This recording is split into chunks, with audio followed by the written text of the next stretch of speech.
Hello दोस्तों, आज पढ़ेंगे क्लास में एक इम्पोर्टेंट टॉपिक है जो कि हर बार एग्जाम में पूछा जाता है, वो है केंद्रक। तो केंद्रक को न्यूक्लियस भी कहते हैं, समझिएगा। केंद्रक जिसको इंग्लिश में बोलते हैं न्यूक्लियस। अब देखिएगा, पहला पॉइंट है केंद्रक की खोज। एक वैज्ञानिक था रॉबर्ट ब्राउन। वैज्ञानिक था रॉबर्ट ब्राउन जिसने केंद्रक की खोज की थी। और कब की थी? 1831 में, सन 1831 में। अब देखना, आपको थोड़ा मैं केंद्रक का डायग्राम लास्ट में बताऊंगा, उससे पहले पॉइंट को समझते हैं, उसके बाद में केंद्रक का डायग्राम समझेंगे। अब देखिएगा, दूसरा पॉइंट है केंद्रक कोशिकाओं की सभी क्रियाओं को नियंत्रित करता है। नियंत्रित मतलब कंट्रोल करता है। नियंत्रित का मतलब होता है कंट्रोल करता है। अब प्रश्न आए कि हमारे कोशिका होती है, मानव में कोशिका होती है, कोशिका में उसकी सभी क्रियाओं को कंट्रोल कौन करता है? केंद्रक करता है। ये लाइन क्या है? सभी क्रियाओं को कंट्रोल या नियंत्रित करता है केंद्रक, इसलिए इसको बोलते हैं नियंत्रण कक्ष। प्रश्न ये भी आता है कि किसको नियंत्रण कक्ष बोलते हैं, तो आप बताना केंद्रक को नियंत्रण कक्ष बोलते हैं कोशिका का।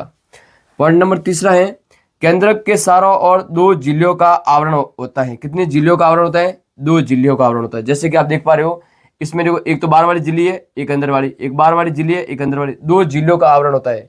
केंद्रक के चारों ओर कितनी झिल्ली होती है? 2 होती है। 2 झिल्लियों का आवरण होता है जिसे केंद्रक झिल्ली भी कहते हैं।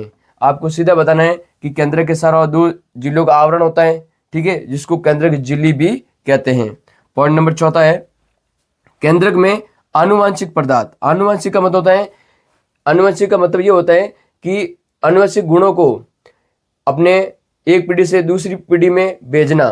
जैसे कि आनुवंशिक पदार्थ कौन से होते हैं? डीएनए और गुणसूत्र।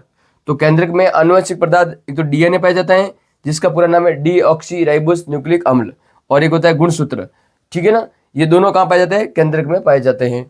उसके बाद 5वां पॉइंट है केंद्रक झिल्ली पर छोटे छोटे छिद्र पाए जाते हैं जिसके द्वारा पदार्थों का आवागमन होता है। देखिएगा आप इस चित्र में, ये केंद्रक है, उस केंद्र के बीच बीच में क्या है? छिद्र होते हैं, जगह है बीच बीच में, जगह यहाँ पे भी जगह है, यहाँ भी जगह है, और यहाँ पे भी जगह है, इस पर भी जगह है। तो केंद्रक में जो केंद्रक की झिल्ली होगी उसके बीच बीच में छोटे छोटे छेद होंगे, छिद्र होंगे, ठीक है।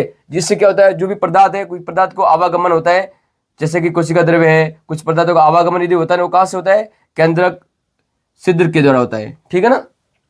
तो ये बाहर वाली जो 2 आवरण है, एक बाहर वाला एक अंदर वाला, उसको बोलते हैं केंद्रक झिल्ली। और केंद्रक के अंदर पाया जाने वाला जो द्रव होता है ना, उसका नाम है केंद्रक द्रव्य। केंद्रक के अंदर पाया जाने वाला द्रव है, उसका नाम है केंद्रक द्रव्य।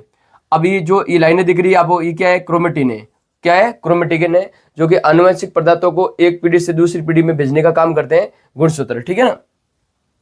तो ये केंद्रक बहुत सरल है, रॉबर्ट ब्राउन ने इसकी खोज की थी। इसको नियंत्रण कक्ष या इसको एक नाम और भी बोलते हैं, इसको कोशिका का मस्तिष्क भी कहते हैं। कोशिका का मस्तिष्क इसलिए कहते हैं कि पूरी कोशिकाओं का कंट्रोल, पूरी कोशिका का कंट्रोल केंद्रक के हाथ में होता है। इसी प्रकार से आपको केंद्रक से संबंधित जितने भी प्रश्न बनते हैं वो नेक्स्ट क्लास में आपको पढ़ाएंगे।